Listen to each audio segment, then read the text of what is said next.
Welcome to today's edition of 3 Minutes of Halacha. We continue to look at the Pesukei de Zimra, the opening section of our davening, which begins in the Nusach Ashkenaz from Baruch Shamar and continues until Yishtabach. Immediately after Baruch Shamar, we begin a series of psukim, 49 in total, which are from two sources. The first source are 28 psukim that come from Divrei Hayomim Aleph, the first of Chronicles, chapter 16, beginning with verse 8.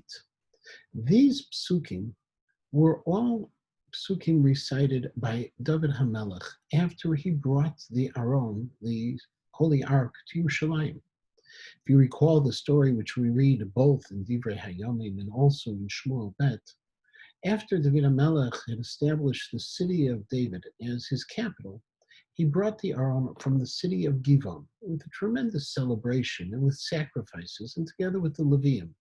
And they recited these psukim that we begin with the Hodu. These psukim after that occasion. According to the Seder Olam Rabbah, it was David's instruction that following that initial inaugural ceremony, they continued to sing these psukim, the first 15 of those psukim every morning with the Korban Tamid Shel Shachar, the daily morning sacrifice, and the last 13 at the time of the Tamid Ben Arbaim, the afternoon sacrifice, for the next 43 years, until Shlomo HaMelech, his son, built the Beit HaMikdash. Following these psukim, we then begin to say a series of psukim taken from Tehillim, beginning with Romamu. These psukim in Romamu also are all talking about a sense of comfort, including the words of V'hurachum, that God will provide for us. All told, what these psukim do is they remind us of that Korban Tamid that was the basis of our morning prayers. Our prayers, not just of the morning, but of all the time, are founded around the two daily sacrifices and the burning of the remaining portions of sacrifices overnight, Shachrit, Mincha, and Marav.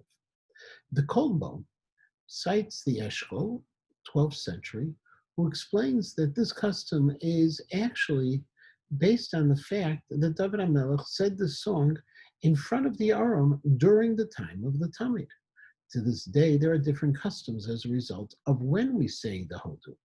Those who follow Nusach Ashkenaz, as we do, say them after Baruch Shamar, choosing to group all of the psukim, all of the verses of praise of the Pesukei de Zimra together after Baruch Shamar and before Yishtabach. However, those who follow the custom of Sfardim, whether it's Eidot Mizrach or even the Nusach Sfard, say that these psukim are tied into the Korbanot. They were part of what was said at the time of the Tamid. And therefore, according to Sfardim in Nusach Sfard, these psukim are said before Baruch Shamar at the same time as we say the Korbanot. And that's the reason why we find those two changes between these two different nuschot.